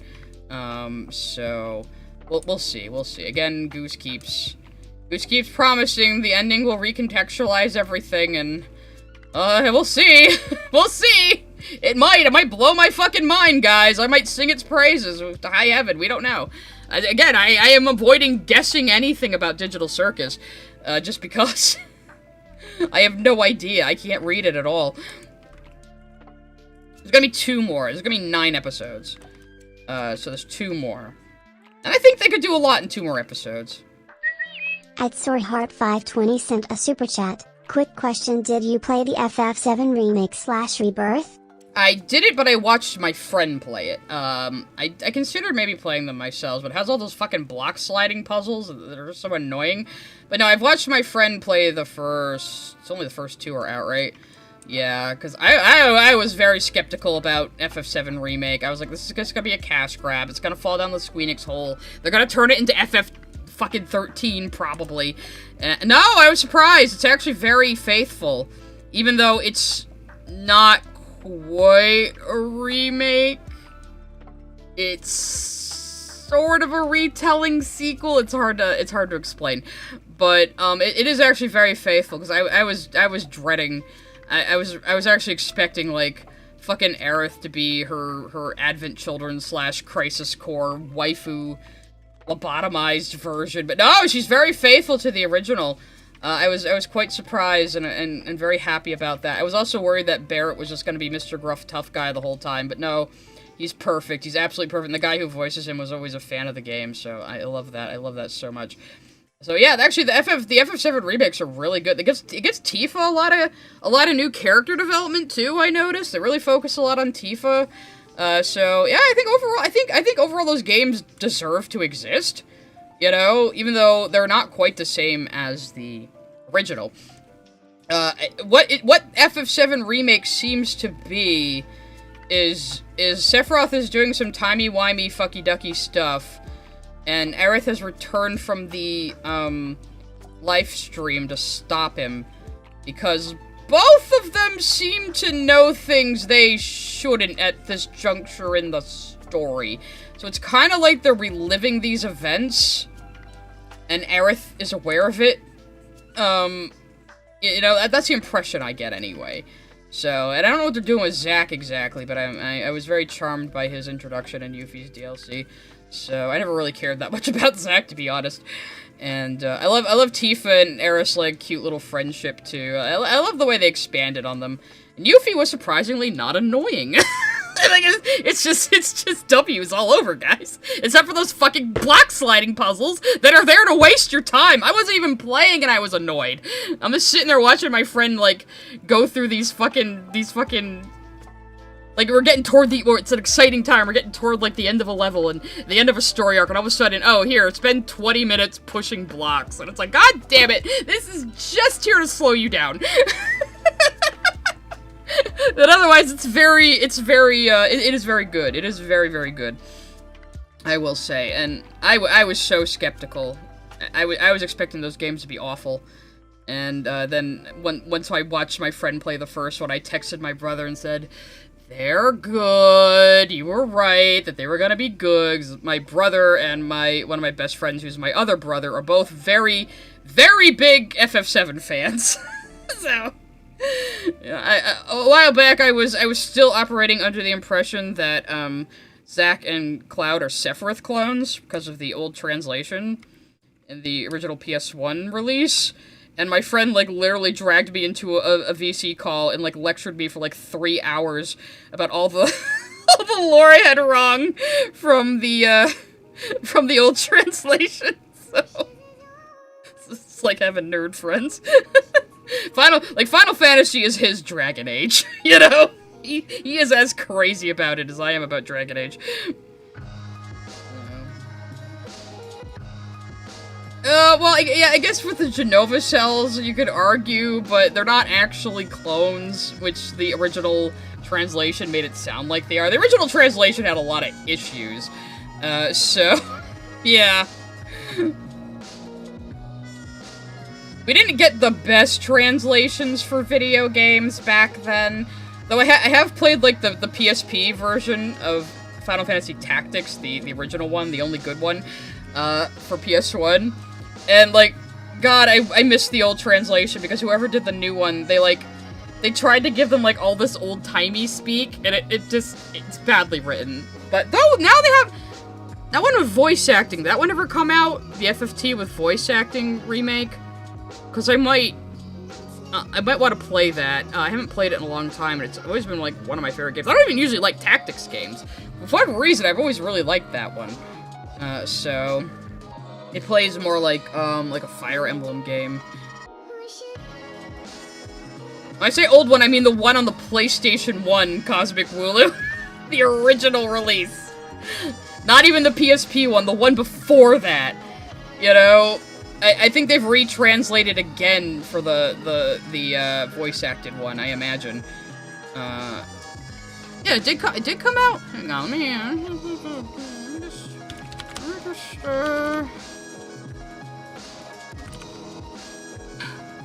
Ooh, it is out. So yeah, this is like... At I_talk_stuff sent a super chat. I was at a used bookshop and I got some old covers for the Percy Jackson and the Kane Chronicles. Oh, nice. I hate when a book has like a new shitty cover. It's like when the Lord of the Rings movies first came out and they were like re-releasing the books with like photos from the movies. I was like, fuck off, you know? It's still very Old English. No, but the Old English and, like, the PSP version was just, like, bullshit. It was, like, it was bad. But, yeah, so, they re-released this game, and they added voice acting this time. This game, despite the cutesy style, is actually a really interesting story about, like, war, and religious zealotry, and heresy, and all this stuff. Voice acting isn't good. Oh, no. My turn. Yeah, you're right. For this. Back in your place. Can you turn it off? This is but a squall before the storm of battle. Prepare yourselves at once. Okay, it is a little over the top, but it's not terrible. Time to prove myself. Yeah, I don't... Oh, change the top down view a little bit. That's cool. Yeah, like I said, it's... Did they really talk all throughout battle? Maybe I won't buy this. But I have played this game a few times. I had the mobile release. I was playing it on my old... I had an old Amazon Kindle that I rootkit to be a normal tablet, and I played it on that a lot. I'm not into roguelikes, so I don't know about Mugenics. I'm not into roguelikes. I'm just not. But I'll definitely play the fucking zoo game we were talking about earlier. This one. I'll be playing this one where I have to voice all the zoo animals, because that has the potential to be absolutely fucking chaotic. So that would make for a fun stream, I think. Let Balthier quip during... Oh yeah, Balthier's... You can get Balthier! Sent a super chat. In writing a book called The O'Reilly Chronicles. Oh, cool. That's right, I forgot you can get Balthier in Final Fantasy Tactics. Is he Gideon Emery? He better be Gideon Emery, who voiced him originally. He's one of my favorite VAs.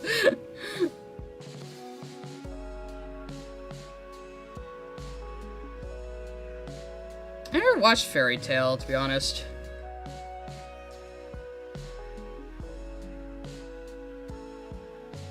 Yeah, I don't know, I'll think about it. I know, because I know Mugenics is like popular right now and kind of a meme, and they have a bunch of like internet people doing meows in it. So it's definitely a stream bait game, but I'm personally not into roguelikes. So yeah, Chris Chan does a meow in the game, and a bunch of people were like making a fit about that, even though I'm pretty sure the guy recorded it before the whole arrest and everything, but also Chris Chan's a fucking living meme, who cares, you know? Yeah, Chris Chan is in it in that he probably just goes, meow, you know, as a cat, and that's it. So, he just recorded a bunch of meows from various people for the game. I mean, I don't really see a problem with that, you know? Except, you know, these woke scolds are the new church ladies, and they have to complain about everything. You guys are the soccer moms of this age. Just because you have blue hair and pronouns doesn't make you any different.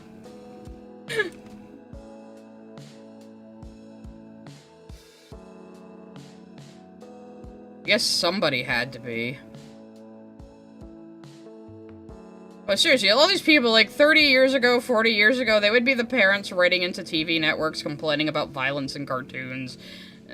They would be the Karens harassing, clerks at stores. That's who these people would be.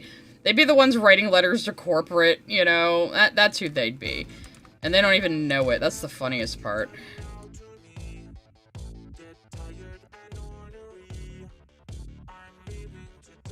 Oh no, I've never played Tactics Advanced. Fuck Tactics Advanced. I only like the OG FFT. I hate cards being integrated. If I wanted to play a card game, which I don't, I would play a card game. I'm here to play video games. Oh, fuck Tactics Advanced. FFT OG. Only one. All my homies hate Tactics Advanced.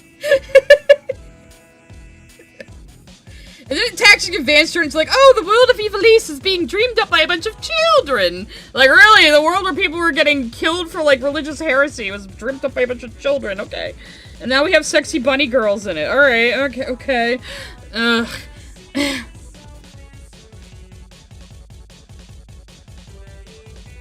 I play a video game about a card game. If it was a video game about a card game where I didn't have to play any cards whatsoever, sure. Somebody make that, just for me. See how I react to it.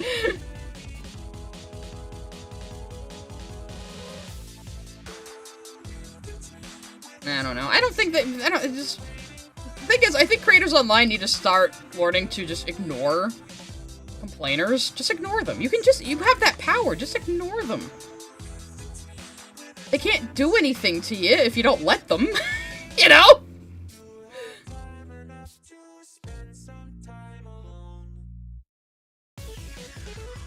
There was a Pokemon card game for the Game Boy Color? Really? At SwordHeart520 sent a super chat. So you didn't play Kingdom Hearts Chain of Memory? Oh, I did! Emoji. I fucking did! I actually played it on my GBA adapter for my GameCube. I did have a GameCube briefly. I think my mother got it for me as a present, like, late in its run. She probably got it at a yard sale or something. No, yeah, I played that because it was before Kingdom Hearts 2 came out. And they had been promising you wouldn't have to play it for Kingdom Hearts 2, but it was increasingly turning out like you would have to. And I think I finally, so I hated the card thing, I hated it. I played it up to the point where you were expected to go through the entire game again as Riku, and I just rage quit. I just rage quit, so that's how far I got with Chain of Memories.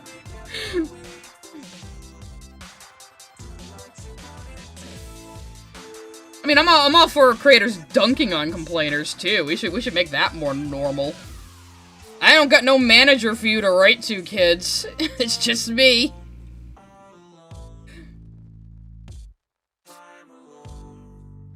You could try to write to YouTube. I don't think they'd give a fuck. If you're jealous that other people can talk into a microphone on YouTube, why don't you do it then? You have important things to say, huh? See how easy it is to entertain an audience. A lot of them don't really understand that. That's the thing about being good at comedy. You make it look effortless when it's really not. You 100%ed Chain of Memories? I do not understand your twisted little mind, but, good for you. No, I've only really played Kingdom Hearts 1 and 2 and Rage Quit Memories, so I'm not huge into Kingdom Hearts, as we know. I'm not down on it, really. I mean, I make fun of it a lot. I made a whole April Fool's video making fun of it. But as I always say, parody has to come from a place of affection. So, obviously, I was very affectionately making fun of Kingdom Hearts, and especially in a way that would annoy Lily personally. So...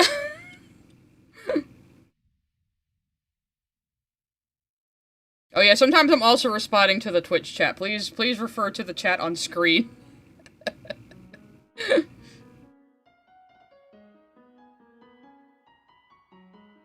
Yes, Atman-kun on Twitch was saying they have 100% Kingdom Hearts Chain of Memories. At the Master Clockwork sent a super chat. Come on, Sai. Let's play triple trial. No, that was the thing. That's one thing I hated about the fucking FF7 remake. They force you. They put a card game in it.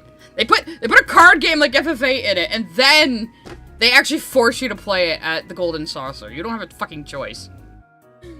My friend and I were both screaming about it. He was just like trying to get through it as fast as possible. Yes, that's why Sword Art Online Abridged. Well, see, the thing about Sword Art is it is affectionate, I guess. It's affectionate in, like, they love making fun of the show because it's bad. You know, Sword Art Online Abridged actually makes that show into a good show.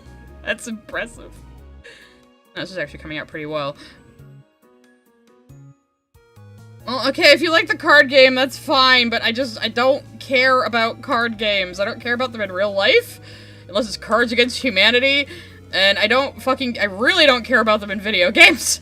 Again, if I wanted to play cards, I would just play cards, and I hardly ever want to play cards.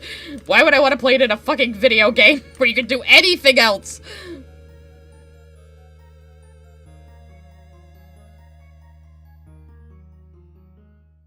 That's right, FF9 had one too, didn't it? What's with Japan and putting fucking card games in their RPGs? Yeah, Cards Against Humanity is fun. There's also Apples to Apples, which is the family-friendly version. You can play with the grandparents and your little cousins if you want to. It's not as offensive. Still very, very fun, though. No. I was never into TGC either.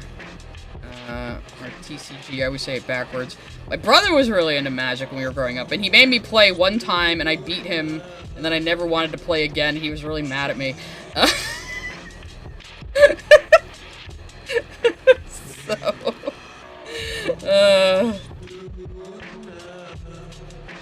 don't know, I just don't care about card games. I never have! What do you want from me? Yeah, Nintendo did start as a playing card company, that's true. Back in, like, the 1800s. It's crazy to think about.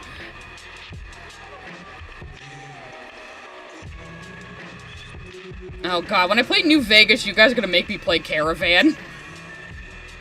Maybe you guys can force me to play Caravan with Super Chats when I do finally play New Vegas. How's that? We'll make that deal.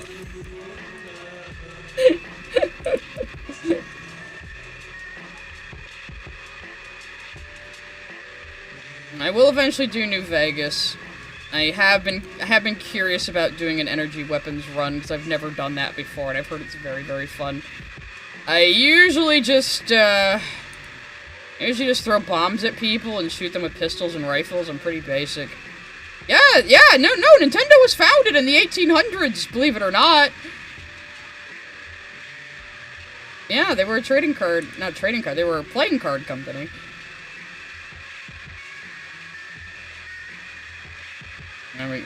Oh, I don't know if you're gonna get me to play KOTOR, but we'll see.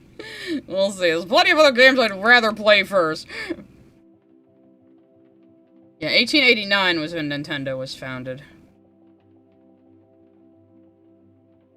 I wonder when they actually became a video game company, because they kind of just hit the market in 1983 and saved the video game industry, you know? The video game industry almost completely died back then. It's crazy.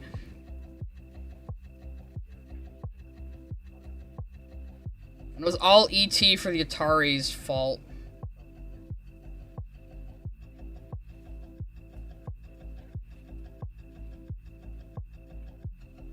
You were born exactly 100 years after the founding of Nintendo. I don't know. Nintendo hasn't been the same since Iwata died. It's unfortunate. They've become much more of the Disney of video games in the worst way.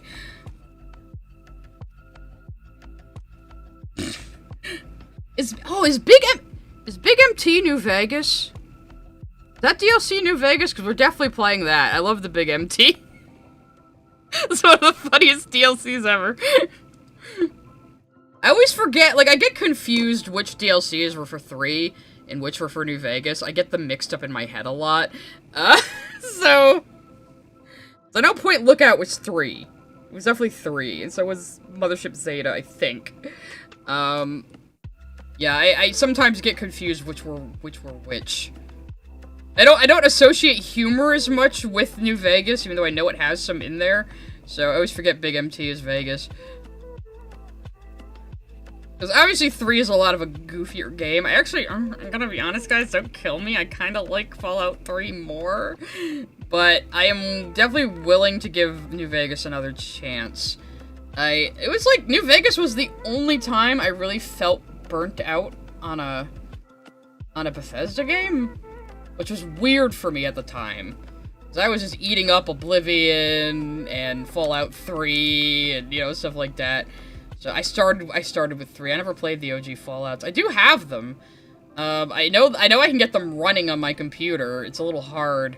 But, I think I tried to start playing it one time and just kind of a little bored. It's a very old school PC. You would think I'd be used to that sort of thing, but having grown up from that era of gaming, I'm like, oh, that's just old shit. I like all the new shit that's more convenient now. Yeah, it's like, I paid my dues, alright? 3 does have really good exploration, and I actually like the finding your dad plotline. I actually quite like Liam Neeson dad, so get my Todd Howard check. Oh, I'll make fun of Todd Howard any day of the week. Don't you worry. That man is also a living meme. No, I've been pretty disillusioned with Bethesda ever since Fallout 76. I don't have any confidence in the next Elder Scrolls game at all. I didn't give a shit about Starfield. If you want to play a game like Starfield that's better than Starfield, just go play No Man's Sky. That's Starfield but good.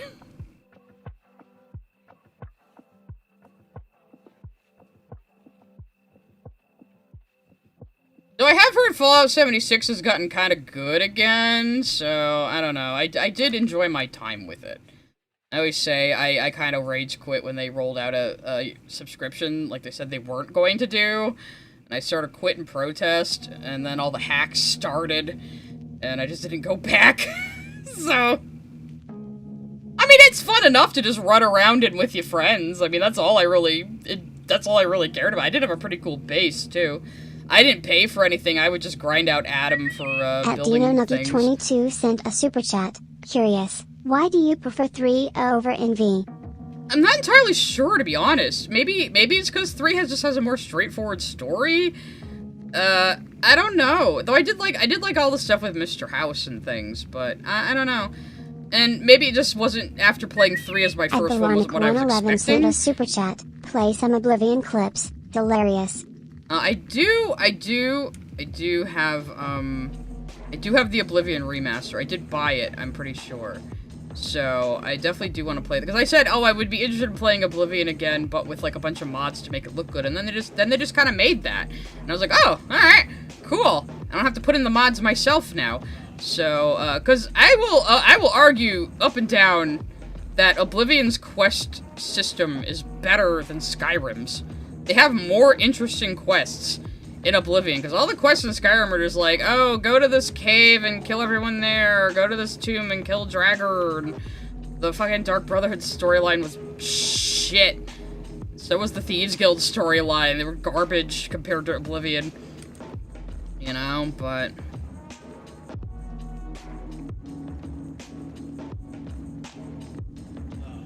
But again, I was never like an OG Fallout fan, so I wasn't like ragging on Bethesda at the time, like a lot of the people were. But I don't know. I just kind of got, I guess, again. But I haven't played New Vegas in like 10 years, so that's why I'm saying maybe it's time to give it another chance. You know. Admin Master Clockwork sent a super chat. The only good thing about Starfield, and I seriously mean the only good thing, is as a base for this fantastic Star Wars overhaul. Huh? Really? Somebody made like an overhaul mod for it? That's cool. Oh, here we go again. A third one today, huh? Our attacks. There we go. There we go. I'm an NPC streamer now. I will be wrapping up in like 20 minutes. I did say this was going to be a short one today, but I have a pretty cool witch Spinel, though. I feel like I need to make the hat a little bigger or something. I don't know. Something's missing here. Something's missing here. But I maybe made her eye too big. I'm not sure. It might also just be biased because 3 was the first Fallout game I played. That could also be it, but yeah. So, I am definitely willing to give New Vegas a second chance. Like I said, I kind of just want to do an energy weapons run, because I never use energy weapons, and I've heard it's really, really fun in New Vegas to go, like, full energy weapons. So I figured that would be a fun challenge for me that will keep things interesting, you know, so... One thing I do like about New Vegas is how you're just a Wastelander, though. You're not a Vault Dweller, you're not the Chosen One, you're just a Wastelander, and I kind of wish they had done that with 4. Be honest, because like, why do you expect me to give a shit about my son that I don't give a shit about, and also like doing all these settlements and also doing all these side quests? Like, why give us a supposed ticking clock, and then expect us to explore the world? That's just stupid. And it's like, why are you trying to have like a depthful emotional story? You're fucking Bethesda. Just do what you do best. Let me run around causing chaos and stealing everything that isn't nailed down. That's what I play your fucking games for. You know, I don't play it for, like, a plot. The main plot in a Bethesda game is always the worst part. You know? I could make a Stella or something. My last Fallout 4 character was a character I named Cherry Bomb, because I had Codsworth with me, and so he'd say that name. And I just ran around in, like, a rockabilly outfit. And when I heard Preston Garvey calling my name, I just, walked right on by, pretending I didn't hear his ass. So he's gonna be in that museum forever on that play. And then I started just role-playing as a Wastelander, and I played the main plot long enough to get Nick Valentine, because you gotta have Nick Valentine. And, then I just role-played as a Wastelander, and I did Automatron and, Nuka World. And nothing else. And that was fun as fuck. It's like how I'll play Skyrim without getting the dragons started and just walk around as an adventurer with the Frostfall mod on, and you know, Frostfall like actually makes weather matter, so you'll get like, you'll have to like run into a cave for shelter, and then you might stumble into an adventure that way. I found it was much more organic just playing it that way. But yeah, the main plot of a Bethesda game is always the worst goddamn part of it. Nobody cares, come on. No, I like the settlement system too, but it's like, it's just little narrative dissonance with the main plot of, oh, you gotta find your baby son who you totally know already isn't going to be a baby. I already guessed the fucking twist from the first gameplay trailer. I saw the first gameplay trailer, saw that we had a baby in the time before the war, and I was like, okay, we're gonna get cryogenically frozen somehow, and our baby is gonna turn out to be the bad guy. That is what's going to happen. Excelsimus sent a super chat. 4th Ara today. Can we make it 5 chat? I need to do 4 of them. Ada, mama. Like that? But, no, I've never played a Far Cry game. I did watch my friend play Far Cry 5, for a while. That actually looked kind of fun. Well, fun. The gameplay was fun. The story was fucking horrifying, though, in a good way. So, 5 was pretty interesting, I shall say. At the Master Clockwork sent a super chat. You know what's weird, other than maybe Piper, everyone in Fallout 4 treats you like this random mercenary that came into town. Not a vault dweller. And that's what it should have just been, you know? Why couldn't we just be a wastelander, you know? You didn't even really need an At Jessale sent a super chat. This is getting crazy. Sayaka Ara are my favorite 10 PC Plaza. Ada, mama. Ada. There we go. So, a bunch of them just, yeah. Oh, I just got to follow. Thank you. Stay tuned for more nonsense like this. I am going to wrap up soon. I think I made the side of her head too wide, and I'm obsessing over it right now. Don't mind me. Isn't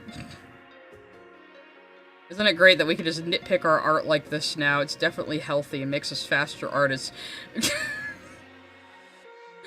This is the should I put that in the title? This is the Ara stream. Maybe it'll get more clicks if I do. Yeah, this came out pretty good. Still think her head's a little too big, but I'll definitely be adjusting these guys. I didn't even work on the other one. It's mostly finished though. No. I just really felt like drawing her as a cute witch. So, yeah, I just felt like that. So, again, I'm gonna try. Really gotta try to get back to the comics soon, though. Especially now that I'm done with, like, just editing during all my free time. So, yeah, speaking of which, don't forget about the premiere tomorrow. I will reiterate. At Weak Freak sent a super chat. In F4, you're actually a synth. In the DLC, you can tell a character that you're a synth, but the lie isn't added, meaning Sean wanted to know if a copy of his father really would look for him. Or mother. But yeah, I have heard that you're a synth theory, and okay. Still doesn't make me like the main story. I'm sorry. I'm sorry.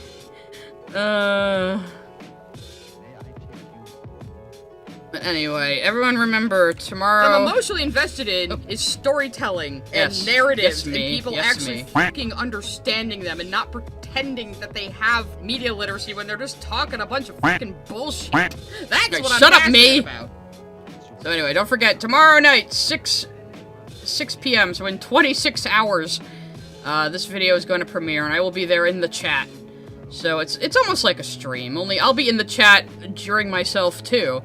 Isn't that interesting?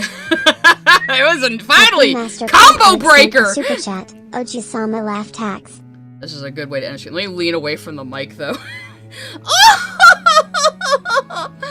There we go. There we go. I'm very sophisticated. Anyway, I'm gonna wrap up now and head out. So remember, 6 p.m. tomorrow night. You can join me with this.